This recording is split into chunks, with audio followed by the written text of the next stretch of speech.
Hey everyone, I am going to be talking to you today about Halloween, which we all know is coming up very, very shortly. What, we got 3 days now? I love Halloween, it's one of my favourite things ever. That and Christmas are like my real holidays, if you know what I mean.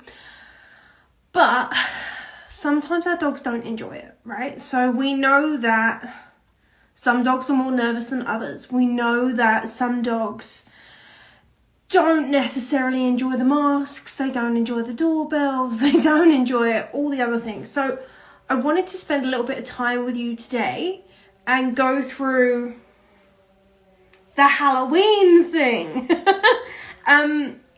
So yeah, that's kind of the real quick what we're going to be achieving.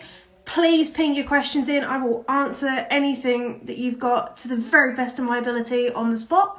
And if I can't quite get into the details, perhaps if you've got too much going on, then I can give you, we can have a chat in messages and we'll sort you and your puppy out, please don't worry. So, Halloween. Oh, and by the way, if you can hear chainsaws, I really do apologise, that's my neighbours. Yeah, so Halloween. Let's start with the dogs that are more anxious by nature. Most of these dogs tend to have a problem with doorbells. Let's start there. So right now it's going to be too late to doorbell train your dog, because you can do that. I don't know if you knew that, but you absolutely can. So if your dog reacts to the doorbell, like does the insane guard dog bark, bark, bark, and seems really totally terrifying, you can resolve that. That is something that you can train for, and I can show you how to do. But you can't, excuse me waving a pen around, right now, that one's going to be like, you've got 3 days, that's not something you're going to achieve in time for Halloween. So, especially since it's on a weekend for a change, I mean, hey, talk about party season. Hopefully COVID will give us a break that we can actually do it.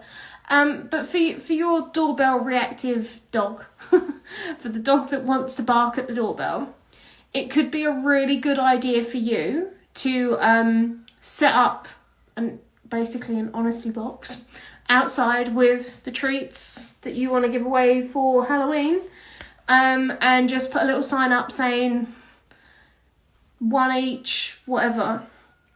And that way your doorbell doesn't get rung. I mean, yeah, okay, it means that you're not going to see Halloween costumes and that you're being a little bit less social.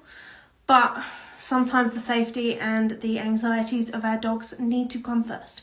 So maybe what you do, if that is you and that is your dog, and you do want to take part in all the social side of Halloween, make a pledge to yourself that this year is going to be the last year that you are not social, and you are going to take care of your dog. You are going to stay home and you are going to pop the treats outside in the honesty fashion, and you are going to train for this time next year, okay?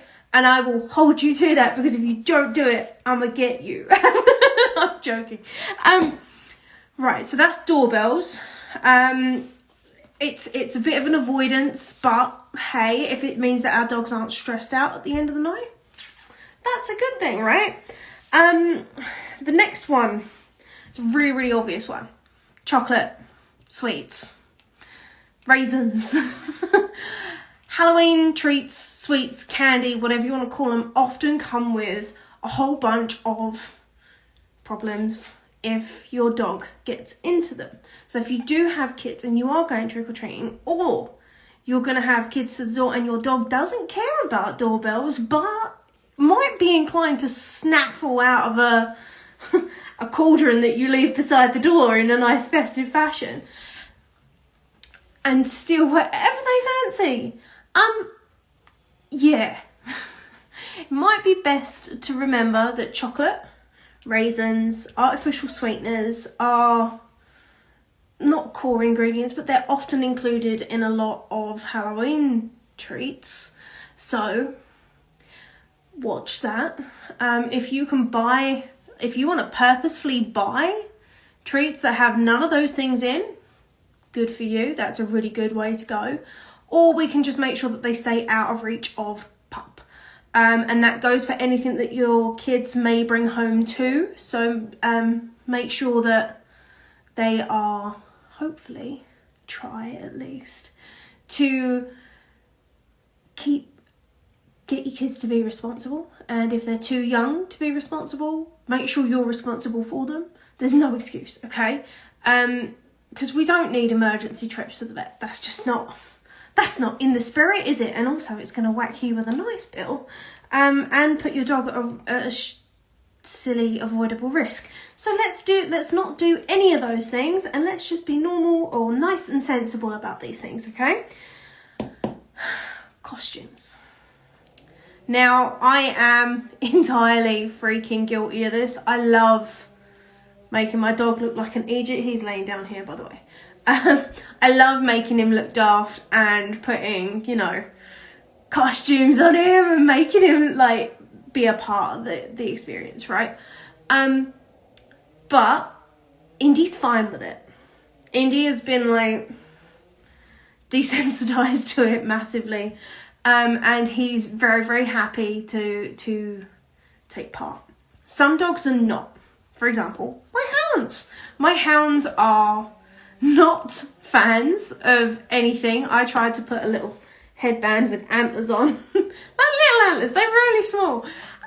For Christmas last year on Shelby, because she's perfectly coloured for it. And no, we were not having any of that. It's okay, well then you are banished to bandanas and collars. And if you do have a dog who is more sensitive to wearing things and they don't like to participate in these sorts of holidays, collars and bandanas are usually a fairly offence-free way of including your dog. I mean, it does mean that you aren't going to get that wickedly awesome shot. But is it worth compromising your dog's happiness to get that shot? As far as I'm concerned, no. Excuse me. And especially when you consider what Photoshop can do these days. I'm not being funny. But if you want, I don't know.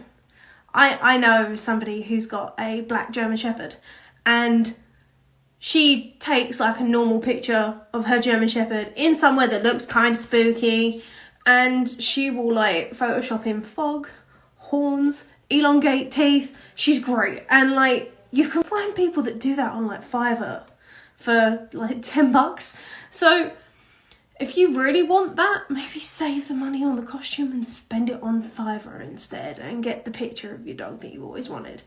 And you can do that then without upsetting your pup, which is lovely, right? So please be conscious of costumes for your dog to wear.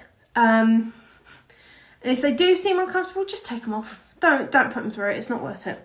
And then there's people in costumes. People in costumes and in masks, especially costumes that make people look bigger than they are, or costumes with a lot of movement, can be suddenly quite terrifying to dogs.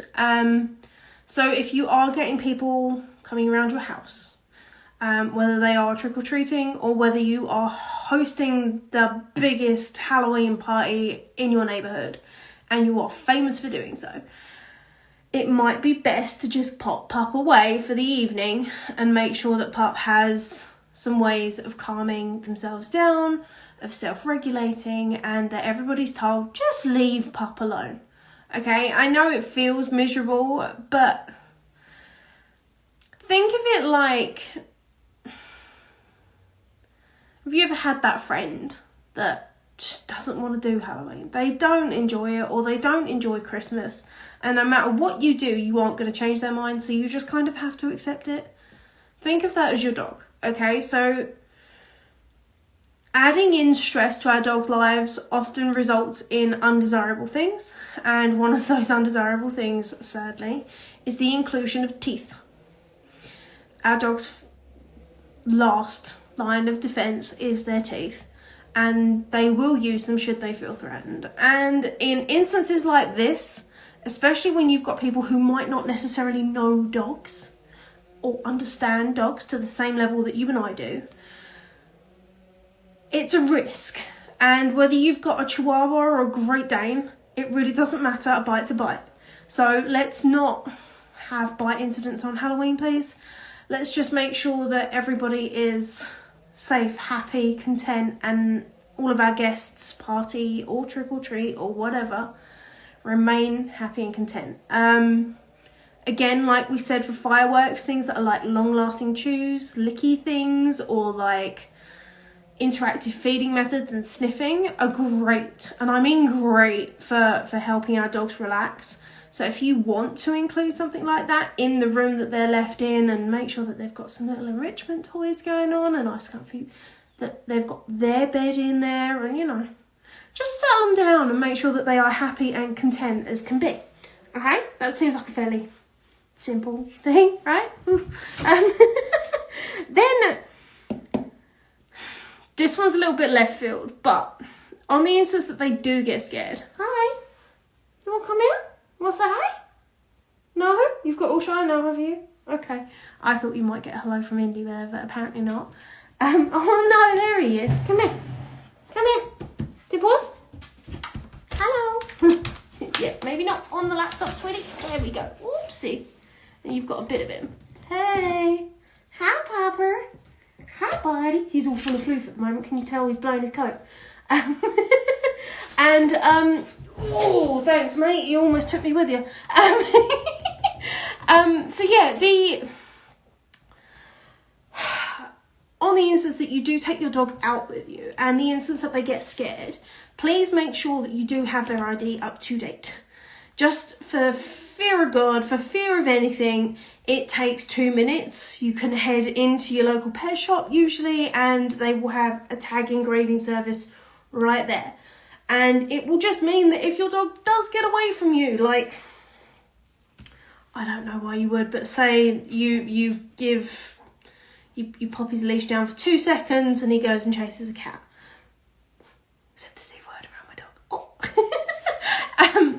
But say that happens. Say, I don't know, a car backfires and they scat, and that's that. They're gone. You've got a chance of getting them back, right? So it takes 2 minutes. It means that they are safe and secure, and that they are very well covered, which is really, really important. So in summary, Halloween, I want you to make a promise to yourself, if you have a doorbell reactive dog, that next year you will have them trained, okay? And I want you to pop your treats outside with an honesty system and avoid people ringing the doorbell for your own sanity, okay? If you are having a party, make sure that Pup's popped away if Pup is not sociable, especially if there's going to be big scary costumes in there, because some people love to go all out. I am one of them. So yeah, if you are hosting a party, make sure that Pup's away and that Pup is going to be as happy and content as possible.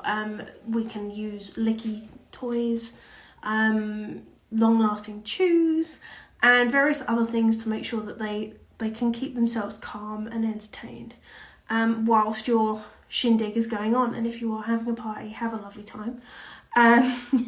Make sure that all chocolate sweets and chocolate, artificial sweeteners and raisins are kept out of Pup's reach. Nuts are also a good one to consider, because certain types of nuts, like macadamias, are not tummy friendly for dogs. So again, let's keep those out of reach if at all possible. If you are buying treats and candy and sweets and things for Halloween, maybe consider, like, particularly if you've got a dog that is liable to just snag stuff from wherever they Hey Nikki, nice of you to join me. I'm just actually wrapping up. Oops.